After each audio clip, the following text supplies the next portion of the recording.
Hello बच्चों, let's read this question. The question says intestinal villi are more numerous and larger in posterior part of the small intestines than in anterior part because option A, digestion is faster in the posterior part, option B, blood supply is poorer in anterior part, option C, blood supply is poorer in posterior part, option D, there is more of digested food in posterior part. इस question में basically हमें ये बताना है कि जो intestinal विलाय होते हैं वो स्मॉल इंटेस्टाइन्स के जो स्मॉल इंटेस्टाइन्स का जो पोस्टीरियर पार्ट है वहां पर ज़्यादा लार्जर होते हैं as compare to the anterior part. ऐसा क्यों होता है? तो जो की कॉन्सेप्ट हम इस क्वेश्चन में यूज करेंगे, इसमें हमें देखना है कि इंटेस्टाइनल विलाय का फंक्शन क्या होता है. देन वी विल नो कि वो पोस्टीरियर पार्ट में क्यों होते हैं. फंक्शंस ऑफ इंटेस्टाइनल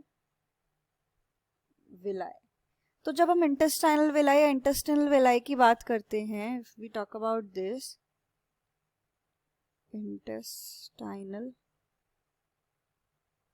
विलाय, इनका क्या काम होता है? ये क्या करते हैं? ये डाइजेशन के टाइम पे एब्जॉर्प्शन में हेल्प करते हैं.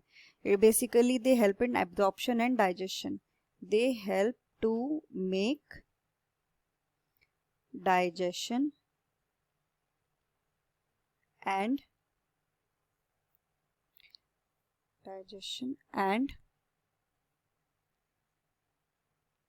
Absorption faster. इसका ये रेट बढ़ा देते हैं. किस तरीके से? एक बार हम वो डायग्रामेटिकली समझ लेते हैं. लेट अस से this is a tube. This is a tube. इसके अंदर जो फूड है, जो भी डाइजेस्ट हो रहा है, वो कैसे एब्जॉर्ब हो सकता है? इस सरफेस के थ्रू. यहाँ पर ये फ्लैट सरफेस है. लेकिन अगर हम इंटेस्टाइनल विलाय की बात कर रहे हैं तो वो किस तरीके से होते हैं? वो होते हैं फोल्ड्स. ऐसे. These are the folds. ये हमारे हो गए विलाय. अब जो यही था, ये पर्टिकुलर जो एक फ्लैट एरिया था एब्जॉर्प्शन के लिए अवेलेबल, तो ये एरिया बढ़ गया क्योंकि अब यहाँ से भी एब्जॉर्प्शन हो सकता है, यहाँ से भी हो सकता है, यहाँ से भी हो सकता है. चारों तरफ से यहाँ पे एब्जॉर्प्शन हो सकता है. इसीलिए यहाँ पे एब्जॉर्प्शन सरफेस एरिया बढ़ाने के लिए ये इंटेस्टाइनल विलाय प्रेजेंट होते हैं. कहाँ पर? इंटेस्टाइन्स में. कहाँ? स्मॉल इंटेस्टाइन्स में. क्यों? क्योंकि जब हम डाइजेशन की बात कर रहे हैं तो डाइजेशन में फूड डाइजेस्ट हो रहा है, एसोफेगस से आ रहा है, डाइजेशन प्रोसेस चल रहा है, स्टमक में आएगा, स्टमक से डाइजेस्ट होगा, डाइजेस्ट होने के बाद वो जाएगा वाया ड्यूडेनम स्मॉल इंटेस्टाइन्स में, जहां पर वो फर्दर अपने स्मॉलेस्ट मॉलिक्यूल्स में, सबसे सिंपल मॉलिक्यूल्स में टूटेगा और वो मॉलिक्यूल्स एब्जॉर्ब किए जाएंगे बाय द इंटेस्टाइनल विलाय. और वो जहां पर भी उनकी रिक्वायरमेंट है, जहां पर भी उनकी जरूरत है एनर्जी प्रोवाइड करने के लिए, उनको फर्दर वहां पे भेजा जाएगा वाया इंटेस्टाइनल विलाय से एब्जॉर्प्शन करवा के. तो इसीलिए ये इंटेस्टाइनल विलाय का फंक्शन होता है क्या? मेजर एब्जॉर्प्शन का. तो इनका फंक्शन कहाँ ज्यादा आएगा? जहां पर फूड की सप्लाई ज्यादा है. डाइजेस्टेड फूड स्मॉल इंटेस्टाइन्स तक आता है, स्मॉल इंटेस्टाइन्स उसको एब्जॉर्ब करते हैं, तो मैक्सिमम एब्जॉर्प्शन का काम स्मॉल इंटेस्टाइन्स में हो चुका होता है. तो इंटेस्टाइनल विलाय कहाँ प्रेजेंट है हमारे? ये हमारे प्रेजेंट है, हमें मिल रहे हैं स्मॉल इंटेस्टाइन्स में. स्मॉल इंटेस्टाइन्स में भी कहाँ? स्मॉल इंटेस्टाइन्स के पोस्टीरियर पार्ट में. स्मॉल इंटेस्टाइन के पोस्टीरियर पार्ट में. कौन सा पार्ट स्मॉल इंटेस्टाइन्स का पोस्टीरियर पार्ट फॉर्म करता है?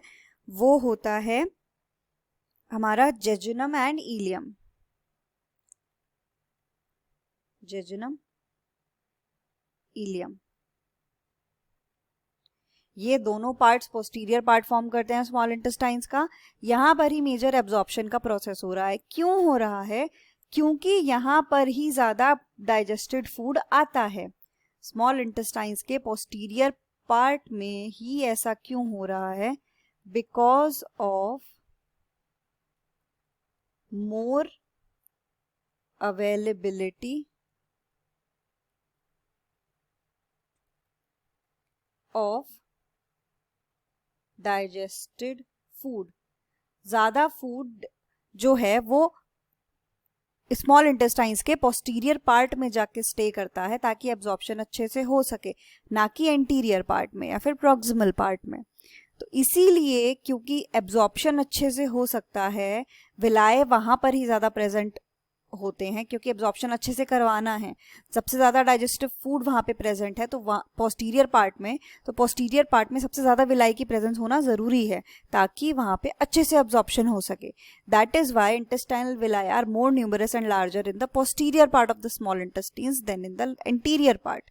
तो अगर हम ऑप्शंस की बात करें तो फर्स्ट में हमें दिया हुआ है digestion is faster in a posterior part, यानी कि रेट डिस्कस कर रहे हैं कि जो रेट ऑफ डाइजेशन है वो कहाँ ज़्यादा होता है, तो वो हमारे यहाँ पे आंसर गलत हो जाएगा। ये हमारा रेट का इशू नहीं है, ये अवेलेबिलिटी ऑफ फूड की बात हो रही है हमारे आंसर में।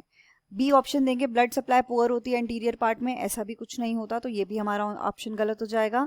ऑप्शन सी में दिया हुआ ब्लड सप्लाई पुअर होती है पोस्टीरियर पार्ट में, तो ये तो बिल्कुल गलत है क्योंकि ब्लड सप्लाई भी अच्छी होनी चाहिए और विलाय भी न्यूमरस होने चाहिए, तो ये भी नहीं होगा।